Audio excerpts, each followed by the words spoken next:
अब हो गई रिकॉर्ड स्टार्टिंग, ठीक है ना।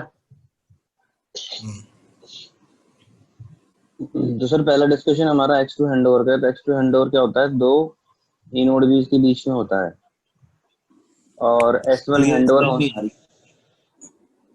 हाँ स्क्रीन तुम्हारी क्लियर नहीं है। स्क्रीन क्लियर नहीं है। नहीं, धुंधला सा आ रहा है। अब हाँ अभी ठीक है। अभी ठीक है। हम्म। हाँ सर, तो X2 हैंडओवर में देख लो आप, पहले लेफ्ट लेफ्ट में यूई है, फिर इनोड भी नेटवर्क में टारगेट इनोड भी है और सोर्स इनोड भी बाद में, ठीक है। टारगेट पहले है, सोर्स बाद में। उसके बाद कोर नेटवर्क है, उसमें एमईएस गेटवे पी गेटवे। तो जब सबसे पहला हमारा जो वैसे फ्लो इसने बता रखा है कि डेटा फ्लो हो रहा है पी गेटवे से एस गेटवे, फिर आपका एस गेटवे से सोर्स इनोड भी, और सोर्स से यूई, ठीक है। और अपलिंक में डेटा यूई से जा रहा है सोर्स को, सोर्स बाद में, ये वाला सोर्स है, फिर सोर्स से S gateway then P gateway, ये डेटा का हो गया। अब क्या होगा, मान के चलते हैं कि जो नेटवर्क से क्या बोलते हैं, नेटवर्क साइड में दूसरा सोर्स इनोड भी का पावर सिग्नल कम हो गया है और टारगेट का ज्यादा है।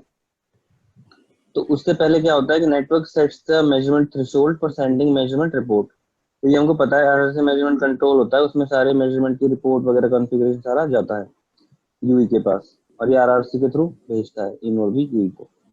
उसके एक्सचेंज में जब भी यूई को लगता है कि थ्रेशोल्ड क्रॉस हो गया है, तो यूई क्या करेगा, मेजरमेंट रिपोर्ट भेजेगा। और वो थ्रेशोल्ड क्रॉस होने के लिए एक टाइमर रहता है, टीटीआई कुछ टाइम रहता है, उस टाइम के ड्यूरेशन में अगर वो इवेंट मेंटेन रहता है, थ्रेशोल्ड से ज्यादा रहता है वैल्यू, तभी ये मेजरमेंट रिपोर्ट ट्रिगर होगी, अदरवाइज नहीं होगी, ठीक है ना। जैसे आइडल केस होता है सेल रिसिलेक्शन में, टी रिसिलेक्शन टाइमर होता है, और इसमें टाइम टू ट्रिगर होता है एक पैरामीटर। तो उस टाइम टू ट्रिगर मान लो 1 मिली सेकेंड का है टाइम टू ट्रिगर, तो उस 1 मिली सेकेंड से ज्यादा ड्यूरेशन टाइम के लिए वो वैल्यू मेंटेन रहती है, थ्रेशोल्ड ज्यादा रहता है, टारगेट का सोर्स है, तभी ये ट्रिगर होगा इवेंट। अब बोल रहा है कि neighbouring cell signal quality is now better than serving cell. तो उस केस में क्या होगा, RRC uses the latest measurement to decide if a handover needed to another cell. The target cell is selected, the eNodeB for the target cell is identified, ठीक है। तो measurement report भेज दी इसने। Measurement report में क्या क्या जाता है, मेजरमेंट रिपोर्ट में अपना जाएगा, मेजरमेंट आईडी जाएगा, और जो नेबरिंग सेल है उसका पीसीआई जाएगा, और उसका आरएसआरपी जाएगा। आरएसआरक्यू भी जा सकता है। तो मान के चलो कि आसपास दो इनोड भी हैं, सोर्स को इसने दो इनोड भी का भेजा, तो जिसका आरएसआरपी अच्छा होगा वो पहले होगा, पहले नंबर पे, जिसका आरएसआरपी खराब होगा दूसरे नंबर पे। तो अकॉर्डिंगली जिसका आरएसआरपी अच्छा होगा, सबसे स्ट्रॉन्गेस्ट सेल वो सेलेक्ट कर लेगा उस वाला इनोड भी को। तो मेजरमेंट रिपोर्ट में चला गया, तो इनोड बी ने क्या किया, इनोड बी को पता चल गया कि मेरे पास ये वाला पीसीआई में ये वाला इनोड भी है। तो सोर्स इनोड भी क्या करेगा, टारगेट इनोड भी को प्रिपेयर करेगा यूई के हैंडओवर के लिए। तो जैसे ही यूई ने मेजरमेंट रिपोर्ट भेजी, तो सोर्स इनोड भी टारगेट इनोड भी को, ये लेफ्ट में दिखा रखा है, X2AP हैंडओवर रिक्वेस्ट जाएगी। X2AP प्रोटोकॉल होती है दो इनोड भी के बीच में, तो उस लेयर, उस लेवल पे ये हैंडओवर रिक्वेस्ट भेज जाती है। अब X2AP हैंडओवर रिक्वेस्ट देखते हैं, इसमें इसने सोर्स ने टारगेट को ये बताया कि यूई के साथ मेरा ये रिलेशन है, ये कंटेक्स्ट मेरा स्टैब्लिश्ड है, ये सिक्योरिटी मैकेनिज्म है, ये एसआरबी और डीआरबी स्टैब्लिश्ड है, तो आपको भी यही सेम प्रोसीजर अपनाना है। तो बेसिकली वो प्रिपेयर कर रहा है टारगेट को हैंडओवर के लिए, तो ये प्रिपरेशन फेज बोल सकते हैं। तो एज पर इसमें लिखा है द सोर्स इनोड भी initiates the handover with the handover request message, ठीक है। तो सबसे पहला मैसेज ये कोर नेटवर्क में यही होता है, X2AP हैंडओवर रिक्वेस्ट। इसमें information about the active ERAB security keys included in the message, ठीक है। तो जैसे ही टारगेट इनोड भी को पता चलता है कि मेरे पास ये रिक्वेस्ट आई है, वो चेक करता है कि उसके पास रिसोर्सेज अवेलेबल हैं कि नहीं है। अगर रिसोर्स अवेलेबल है तो वो इसको रिक्वेस्ट को एक्नॉलेज कर देगा, ठीक है।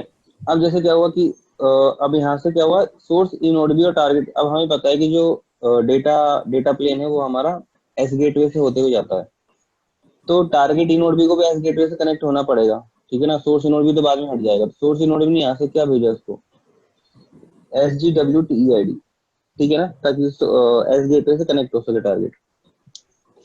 उसको ये तो पता चल जाएगा कि किस एसडीडब्ल्यू से किस हाँ एसडीडब्ल्यू पे उसको टारगेट मतलब रिक्वेस्ट कर रहा है।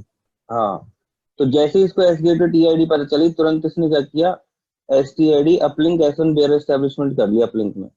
टारगेट ने किससे कर लिया, एस गेटवे से कर लिया, पुराने वाला एस गेटवे, ठीक है ना, यूई हम्म यूई के लिए, ठीक है। अब क्या होगा, GTP connect for the uplink side establish between target E node B and the serving S gateway. अब क्या होगा वो बताया, जैसे check if resources are available at the target E node B to accept this session, let's say available है, तो क्या करेगा, असाइन कर देगा dedicated radio bearers for uplink downlink, और target E node B allocates radio resource for UE to be handed in, और target ई node B allocate कर देगा रैश प्रीएम्बल कंटेंशन फ्री, ठीक है, और UE will use this preamble to send contention free RACH, ठीक है। तो अब ये क्या होगा कि ये सारी चीजें असाइन कौन कर रहा है, टारगेट नोड, लेकिन अभी अभी हम कहाँ पे हैं, सिर्फ टारगेट नोड पे ही हैं। अब क्या होगा, दिस न्यू सीआरएनटी इज असाइन, यहाँ पे टीसीआरएनटी असाइन नहीं होगा, सीधे सीआरएनटी असाइन होगी, क्योंकि कंटेंशन फ्री है, कंटेंशन ऑलरेडी रिजॉल्व है इनोड की तरफ से। अब बोलते हैं this message includes the RACH preamble that needs to be send to the terminal, this message include information about the assigned radio resources, ठीक है भैया। अब टारगेट ने क्या किया, X two AP handover request acknowledge कर दिया, लेफ्ट में टारगेट है, राइट में सोर्स है, तो X two AP handover request acknowledge कर दिया, उसमें क्या क्या भेजा इसने, उसने आरआरसी कमांड, हैंडओवर कमांड भी जाएगी इसमें, आरआरसी कनेक्शन रिकॉन्फ़िगरेशन कमांड, ठीक है।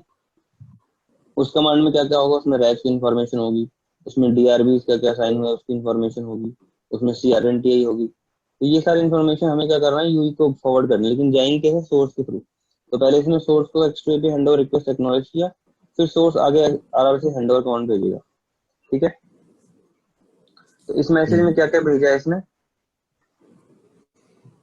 इस मैसेज में ईरैब आईडी है, टारगेट एक्स टू इनोड भी टीआईडी भेज दी इसने, और ट्रांसपेरेंट कंटेनर में हैंडओवर कमांड, मतलब ये हैंडओवर कमांड को ये कुछ प्रोसेस नहीं करेगा, सीधे सीधे चला जाएगा। अब जैसे ही एक्स टू का रिक्वेस्ट एक्नॉलेज आए, दोनों के बीच में एक्स टू लिंक स्टैब्लिश हो गया, बेयर एस्टैब्लिशमेंट, ठीक है ना, कि मान लो रिक्वेस्ट भेजो, रेस्पॉन्स आ गया, तो हमारा एक तरह से पाथ हमारा बन गया है, ठीक है। तो यहाँ से हम बफर वगैरह वो कर सकते हैं, आप क्या बोलते हैं उसको, डेटा बफर कर सकते हैं दोनों के बीच में, ठीक है। An X2 GTP connection established between source and target node with this channel will carry the user data during the handover, ठीक है ना। Begin buffering downlink data. At this point, UE is ready to buffer downlink data that will be received during the handover, ठीक है। अब source ने क्या किया, Yui को आरआरसी कनेक्शन रिकॉन्फ़िगरेशन रिक्वेस्ट भेज दिया, ठीक है। सोर्स ने क्या किया, आरआरसी कनेक्शन रिकॉन्फ़िगरेशन रिक्वेस्ट भेज दिया, इसमें क्या क्या है, रैश प्रीएम्बल असाइनमेंट है, सीआरएनटीआई है, और डीआरबी आईडी अपलिंक डाउनलिंक और सिक्योरिटी एल्गोरिथम से, ये सारी चलेगी। सोर्स ने जो टारगेट की इंफॉर्मेशन थी सारी भेज दी हुई को, देखो ये लिख रखा, the source inode B sends a handover command to UE, this message contains a new CRNTI and new DRB ID, a RACH preamble is also included for contention free RACH process, ठीक है। अब क्या होगा, अब Yui को wretch वगैरह मिल गई, लेकिन रैच भेजने से पहले सीक्वेंस नंबर ट्रांसफर स्टेटस जाएगा, X two AP sequence transfer status, ये सोर्स भेजेगा टारगेट को। जैसे ही सोर्स ने यूई को भेजा, सोर्स ने टारगेट को मैसेज भेजा सेम टाइम पे, उसमें लिखा है कि सीक्वेंस नंबर ट्रांसफर स्टेटस होगा, जो पैकेट होंगे उसके बाद, जैसे पीडीसीपी सीक्वेंस नंबरिंग करता है, तो पीडीसीपी का सीक्वेंस नंबर भेजेगा वो, ठीक है, ताकि डेटा सीक्वेंस में पहुंचे। तो कहाँ तक पहुंच गया वो इन्फॉर्मेशन भी होगी ना। हाँ, कहाँ तक डेटा पहुंच गया है वो इन्फॉर्मेशन टारगेट को देगा, कि कहाँ तक मैंने यूई को डेटा भेज दिया है और आगे से तुमको भेजना है, ठीक है। तो इसमें पीडीसीपी अपलिंक और डाउनलिंक में पीडीसीपी के सीक्वेंस नंबर होंगे और एचएफएन नंबर होंगे, ठीक है, hyper frame number uplink downlink के लिए। अब क्या होगा, अब इसमें बता रखा है downlink data flow during handover process. देखो, at this point all the downlink data is getting rerouted from the source node to the target node B, and data is being buffered at the target as the UE is yet to connect to target, ठीक है ना। Yui ने अभी तक target से connect नहीं हुआ है। देखो डायरेक्शन देख लो, पी गेटवे से एस गेटवे, एस गेटवे से आपका ये क्या है, ये है सोर्स नोड भी, और सोर्स से जा रहा है डेटा टारगेट को, डाउनलिंक डायरेक्शन में है, ठीक है। और अपलिंक डेटा की डायरेक्शन क्या बता रखी है इसने, यूई से डेटा जा रहा है सोर्स को, सोर्स से एस गेटवे को, और एस गेटवे से पी गेटवे, क्योंकि इस अपलिंक में अभी तक यूई ने कुछ किया ही नहीं है रैच आने के बाद। अब क्या करेगा यूई, क्या करेगा, स्विच करेगा सोर्स से टारगेट पे, तो सोर्स से पहले डिस्कनेक्ट होगा और टारगेट पे जाएगा, ठीक है। तो उससे पहले आरआरसी आइडल स्टेट में आ जाएगा वो, ठीक बात है। आरआरसी आइडल में आ गया तो synchronisation with the target cell, तो टारगेट सेल को रैच भेजा, रैच रिस्पॉन्स आया, टाइमिंग एडवांस टारगेट CRNTI ये सब हुआ, अपलिंक ग्रांट मिल गया, उसके आरआरसी कनेक्शन रिकॉन्फ़िगरेशन कंप्लीट हो गया, ठीक है। तो यहाँ ये आरआरसी कनेक्शन रिकॉन्फ़िगरेशन कंप्लीट हो गया आपका एक्सेस स्टेटम पे, तो वो टारगेट से जुड़ गया है। अब टारगेट को अपलिंक में एक्सेस कर सकता है वो। देखो transmission queued for downlink data, now UE now connected to target node, all the queued messages are now transmitted towards the UE। अब जो टारगेट पहले बफर हो रहा था डेटा डाउनलिंक में, तो वो क्या करेगा, अब यूई को भेज देगा, ठीक है ना।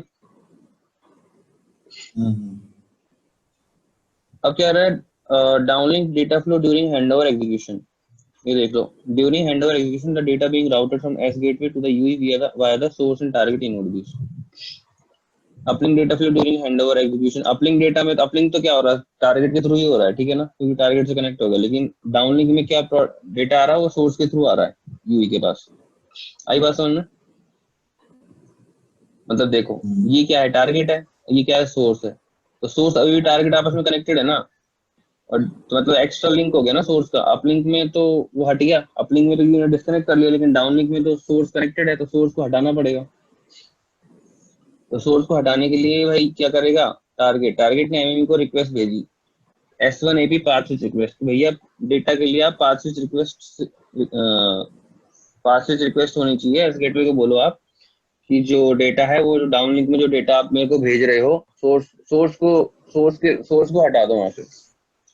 तो इसने क्या किया, पाथ स्विच रिक्वेस्ट भेजी, इसमें क्या क्या किया, ECGI, EU transfer global identity, और tracking area identity TAI, UE security capabilities भेजी, ERAPs to be switched in, क्या क्या ERAP स्विच करना है, ERAP ID भेज दी, और S1 टारगेट इनोड भी TID भेज दी।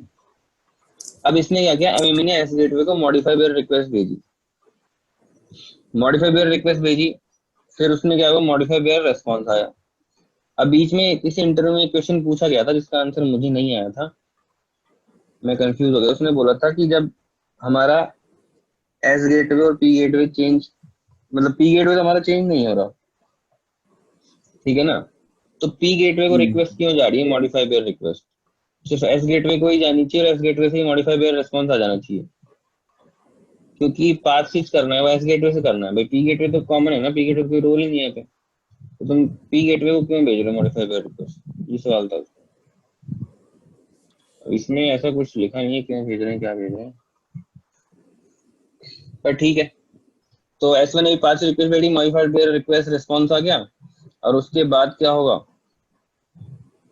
अब S1 जैसे पांच स्विच चलेगा ना, उसमें क्या करेगा, एंड मार्कर भेज देगा, कौन भेजेगा, S gateway also insert the end marker towards the source node.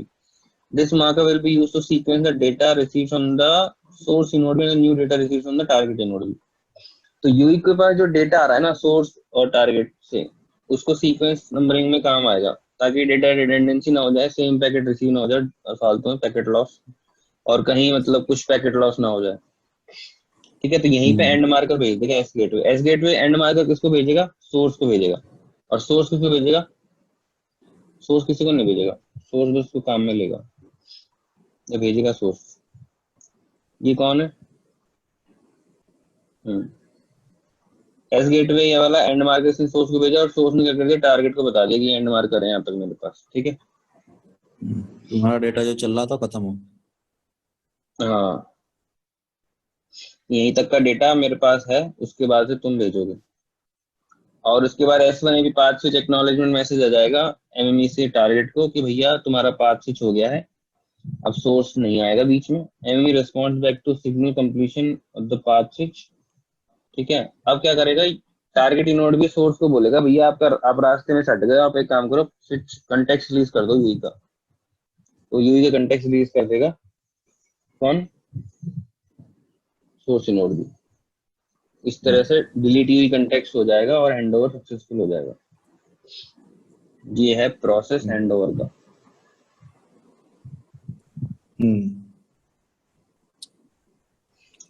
तो इस तरह हमारा ये तो X2 X2 हो हैंडओवर गया, होता S1 है। में क्या होगा? सर S1 समझने के लिए X2 को एक बार मतलब मेरे हिसाब से पढ़ लो आप एक बार, 2-3 बार, उसके बाद S1 समझ में आएगा। S1 में नहीं, मुझे एक X2 समझ और में आ गया एमएमई। है, मैंने खुद पढ़ X2 मैंने पढ़ लिया है, मुझे S1 समझना है बस। हाँ ठीक है, चलो फिर S1 पे चलते हैं।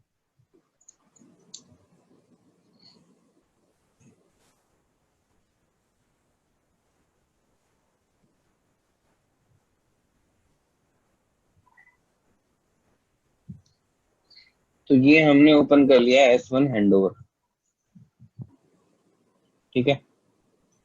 अब देखो सर S1 हैंडओवर में क्या होगा बताओ।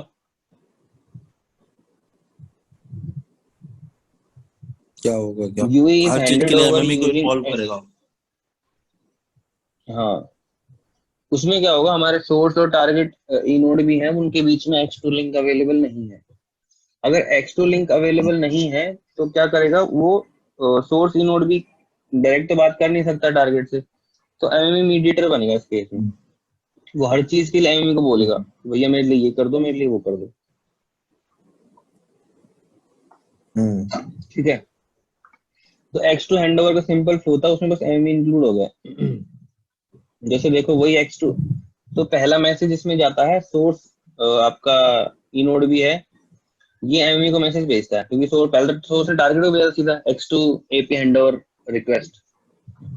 अब ये भेजेगा S1 एपी हैंडओवर रिक्वायर्ड, क्योंकि S1 एपी प्रोटोकॉल होता है किसके बीच में, इनोड भी के बीच में, एमएमई के बीच में। और S1 AP handover required message में इसने एक फ्लैग है, direct forwarding path availability flag not available, इस फ्लैग को नॉट अवेलेबल किया है इसने, ठीक है ना। तो हाँ, आई मीन ये क्योंकि क्वेश्चन है X2 का होता है। इंटरव्यू का, इंटरव्यू क्वेश्चन था कि यूई को तो नहीं पता चलेगा, मान लिया कि X2 हो रहा है S1 हो रहा है, क्योंकि वो नेटवर्क में होता है। यूई को तो हैंडओवर होने का पता चलेगा हुआ कि नहीं हुआ, लेकिन यहाँ पे नेटवर्क में कैसे पता चल रहा है कि मुझे X2 हैंडओवर परफॉर्म करना है कि S1 हैंडओवर। तो इसमें ये है कि एमएमई को जब ये इंटीमेशन जाता है कि डायरेक्ट फॉरवर्डिंग पाथ अवेलेबल नहीं है, तो एमएमई डिसाइड करता है कि this is the S1 handover. ये क्वेश्चन इंटरव्यू में पूछा गया था, ठीक है। Okay. तो ये है कि the source eNode B decides to initiate an S1 base handover to the target eNode B as it does not have an X2 interface with the target eNode B. अब जैसे ही उसके पास मेजरमेंट रिपोर्ट आती है, वो क्या check करता है कि मेरे पास X2 हैंडओवर है कि नहीं। X2 हैंडओवर नहीं है तो वो एमई, जिससे एमई से कनेक्टेड है, उसको रिक्वेस्ट भेजेगा कि भैया मेरे पास X2 हैंडओवर की पाथ अवेलेबिलिटी नहीं है। तो वो सारे जो मैसेज हैं, जैसे पिछली बार उसने उसको भेजे थे टारगेट को, सिक्योरिटी और ये सब, वो सब भेज देगा उसको, एमएमई को। द सोर्स इनोड भी sends a handover required message. तो पहला मैसेज है S1 AP हैंडओवर रिक्वायर्ड, ठीक है। द सोर्स इनोड भी indicates which bearers are subject to data forwarding, ठीक है, DRBs.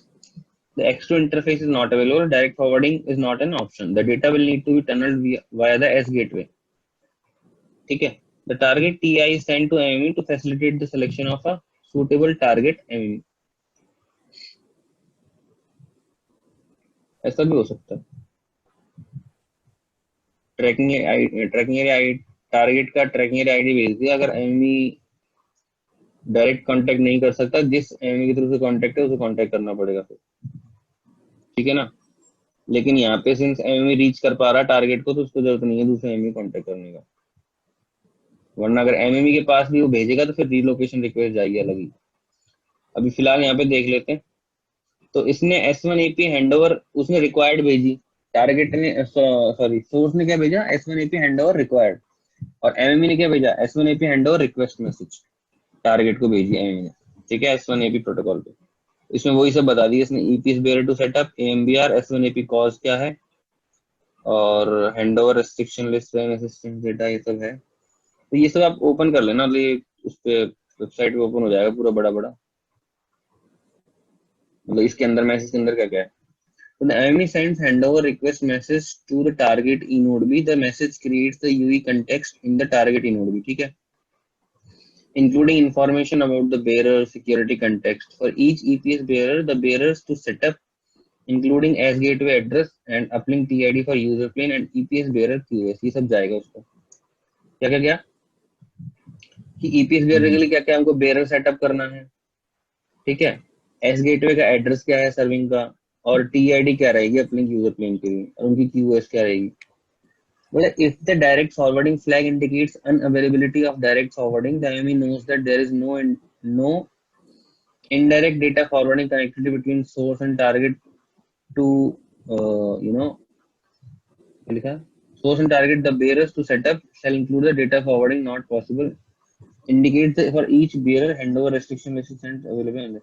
अब देखो क्या पिछली बार क्या हुआ था कि डायरेक्ट फॉरवर्डिंग पाथ था एस गेटवे के थ्रू, ठीक है ना, कि सोर्स टारगेट और एस गेटवे कनेक्टेड थे, ठीक है ना। तो यहाँ पे क्या होगी, यहाँ पे पाथ अवेलेबल नहीं है, तो यहाँ पे इनडायरेक्ट टनलिंग बोलते हैं उसको, ठीक है, एस वन विंडोर में इनडायरेक्ट टनलिंग होती है। तो ठीक है, इस बात को ध्यान रख लेंगे यहाँ पे। उसके बाद एस वन पे हैंडओवर रिक्वेस्ट टारगेट को आ गई, अब टारगेट वापस सोर्स को भेजेगा, तो सोर्स को भेजेगा, तो उसने क्या किया, एस वन पे हैंडओवर रिक्वेस्ट एक्नॉलेज किया एमई को, और एमएमई ने क्या किया, सोर्स को भेज दिया एस वन पे हैंडओवर कमांड, ठीक है। ये चीजें वही सेम ही है थोड़ा थोड़ा। तो द टारगेट इनोड भी response back to MME with a handover request acknowledge. इसके बाद का सब दिस सेम मैसेज होता है, बस वो बीच का है ना। मैंने देखा, मैंने 2-4 वीडियो वगैरह देखा, इसके बाद सब सेम जा रहा है। इसके बाद सर ग्रेड टनल बनेगी, indirect data forwarding tunnel request, क्योंकि पाथ अवेलेबल नहीं है। तो जैसे वो आया ना, तो क्या बोलते हैं, एमएमई ने एस गेटवे को बोला क्रिएट इनडायरेक्ट टनल, टनल बनानी है अपने को to transport downlink data from source to target, क्योंकि एक्स2 पाथ नहीं है। तो उसने भेजी रिक्वेस्ट, तो उसने रिस्पॉन्स दे दिया एस गेटवे ने एमएमई को, और उसके बाद जो टनल बनी वो देख लेना कैसे कैसे बनी है। Copying data from source inode B to target inode B, copy कर रहा है डेटा को सोर्स से टारगेट में, तो सोर्स से डेटा लेगा पहले एस गेटवे, और फिर टारगेट में डेटा भेज रहा है, ठीक है ना। उसके बाद वही आरआरसी करने से रिकॉन्फिगरेशन पहुंच गई यूई के पास, रैच वगैरह करेगा, रैच परफॉर्म किया, खत्म। फिर अब हाँ, इसमें एक मैसेज जाता है हैंडओवर नोटिफाई का मैसेज, जो कि बताता है कि S1 हैंडओवर है।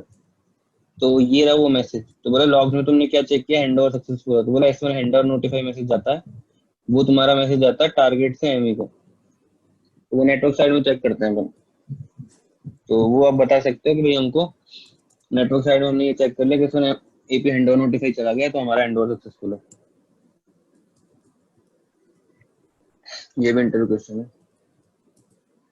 तो यहाँ पे रैच हो गया, यहाँ पे इसने यूई ने इसको टारगेट को भेज दिया आरआरसी हैंडओवर कंफर्म, ठीक है। After UE has successfully synchronised to target cell, it sends handover confirm message to target inode B. Downlink packet forwarded from the source in node B can be sent to UE. Also, the uplink packet can be sent from the from a UE which have forwarded to the target serving gateway onto the peering gateway. अब क्या हुआ, target को मिला, confirm हो गया Yui से, तो target ने S1 पे हैंडओवर नोटिफाई भेजा, ये किसको किया, एमएमई किया। The target inode B sends handover notify message to target inode B, MME तो एक ही लिखा। Handover is successful, start the timer for delayed resource cleanup, ठीक है। वही मॉडिफाई बेयर रिक्वेस्ट रिस्पांस जाता है किसको, एमईई एस गेटवे को भेजेगा, तो मॉडिफाई बेयर रिस्पांस आ जाएगा, ठीक है। अब यहाँ पे पी गेटवे को नहीं भेजा, देख रहे हो आप इसमें, यहाँ पी गेटवे का इन्वॉल्वमेंट ही नहीं है। इसने बोला S gateway start forwarding down data directly to the target eNode, ठीक है। तो डाउनलिंक डेटा अब सीधा हमारे पास जा रहा है टारगेट पे। अब क्या है, release resources on source eNode भी, तो S1 AP UE context release command जाएगी, कौन भेज रहा है, ये भेज रहा है अपना एमएमई भेज रहा है सोर्स को, पहले तो डायरेक्टली वो भेज रहा था टारगेट, अब एमएमई के थ्रू जाएगी कमांड।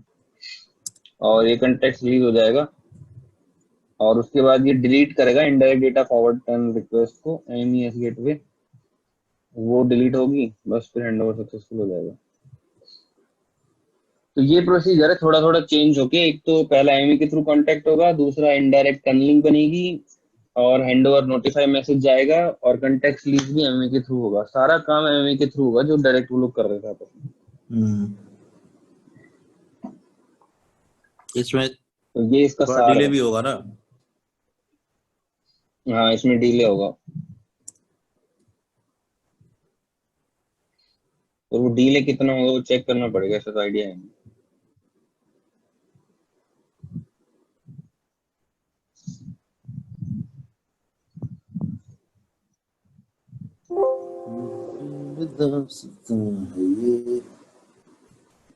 ब्लाइंड हैंडओवर का ये है कि blind handover aims to an alternate frequency within the same network. या तो एलटी से एलटी में हो सकती है या फिर एलटी से डब्ल्यूसीडी में भी हो सकती है। तो ठीक है, ये बोल रहा है not only the handover but also the release with redirection can be blind. ठीक है, blind as opposed to measurement based. The meaning of blind handover WR is without prior knowledge, यानी कि measurement की knowledge के बिना of the quality or power level of the alternative target frequency or the alternative technology network। ये बात समझ में आ गई ना कि मेजरमेंट रिपोर्ट में क्या करता है, यूई बताता है कि भाई ये टारगेट फ्रीक्वेंसी, 2-3 आरवी नोड भी हैं, इनकी ये पीसीआई है, इनका आरएफआरपी है। लेकिन ब्लाइंड हैंडओवर में मेजरमेंट रिपोर्ट के बिना ही, without prior knowledge, the quality of the power level of the alternate target frequency और द अल्टरनेट उस पे भेज देता है वो। By no means it suggests that handover is triggered without thresholds being crossed, as it is often wrongly perceived. Instead, it is triggered based on A2 event, coverage triggered handover of the serving cell। आई बात समझ में sir?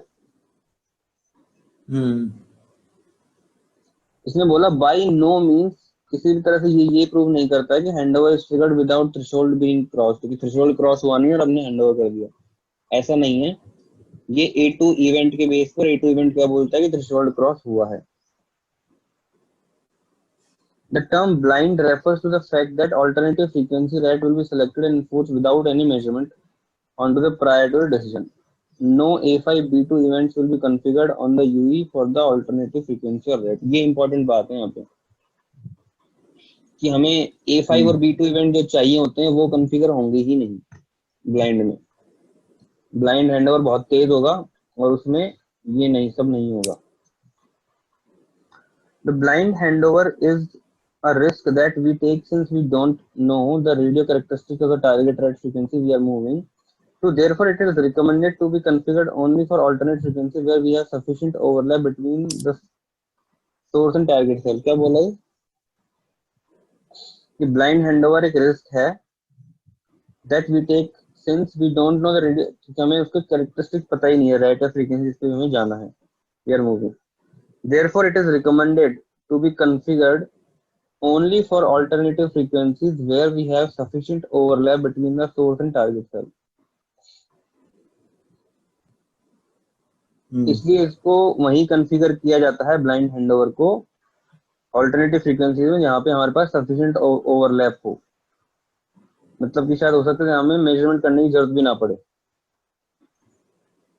However, the risk can be suppressed by careful cell planning and coverage estimation from cells planner simulation tools so that we guarantee the quality simulations by well performed radio design। The trade-off is that it can be fast and simple since no addition ad hoc measurement A5 B2 A1 has to be configured on the UE, and it can also tackle the case where UE has no capabilities to measure the alternative frequency।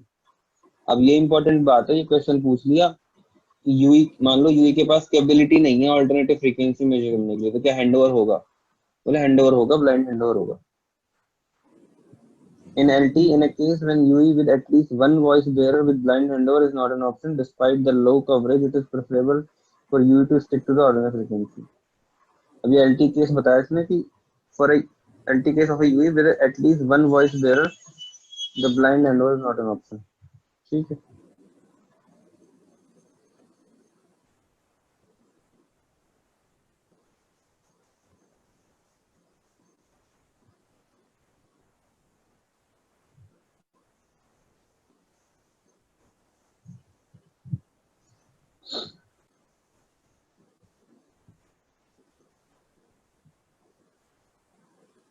बस ये blind handover आपका sir.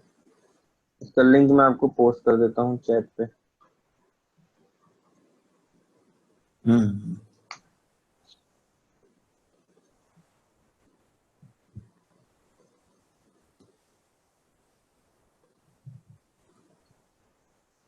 बाकी सब तो patent patent वाले बता रखे हैं, स्लाइड शेयर में भी है सब कुछ तो।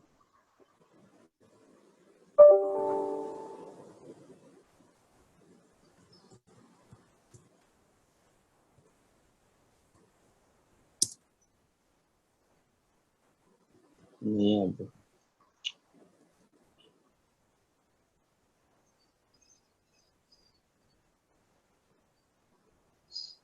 बाकी सब पेटेंट वगैरह बाकी सबके लिए पढ़ना पड़ेगा आपको।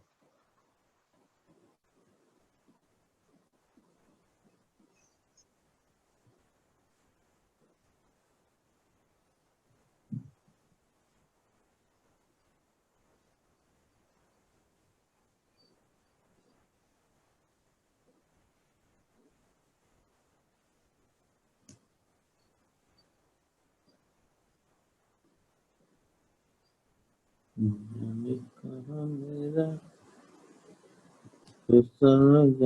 गया। इसमें सर ये बात लिखी इंपॉर्टेंट है कि जो ब्लाइंड हैंडओवर हम परफॉर्म करते हैं उसकी हिस्ट्री इनोडो के पास रहती है यूई के बारे में। तो ये इम्प्रूव करने के काम में भी आती है ब्लाइंड हैंडओवर को। जैसे पिछली बार इसने हैंडओवर परफॉर्म किया इस सेल पे, तो उसका क्या वो रहा है, स्ट्रेंथ रहा है, तो उसके अकॉर्डिंग ये ब्लाइंड हैंडओवर हमारा इम्प्रूव रहता है सक्सेस रेट। समझ गया मैं। और इसका मकसद क्या है, hmm. Saving network resources meanwhile the occurrence of probability of a call drop is event is reduced thereby improving user experience। तो जब वो आरआरसी कनेक्शन रिलीज कर दिया, आइडल में आ गया, तो कॉल कॉल नहीं कटी। क्या हो गया? हैंडओवर के टाइम पे कॉल चल रहा, उसने आरआरसी कनेक्शन रिलीज करके ठीक है। आइडल में आ गया, तो कॉल नहीं कटेगी। ये नहीं हमें पता ही कटेगी। नहीं चलेगा, पता नहीं चलेगा हमको। हमें नहीं पता चलेगा क्योंकि वो रिलीज एक सेल को किया है, दूसरे सेल को ऑलरेडी रिक्वेस्ट भेज चुका है। हम्म, हाँ ये तो है। आगे का काम सब एलजीडब्ल्यू करता है ना।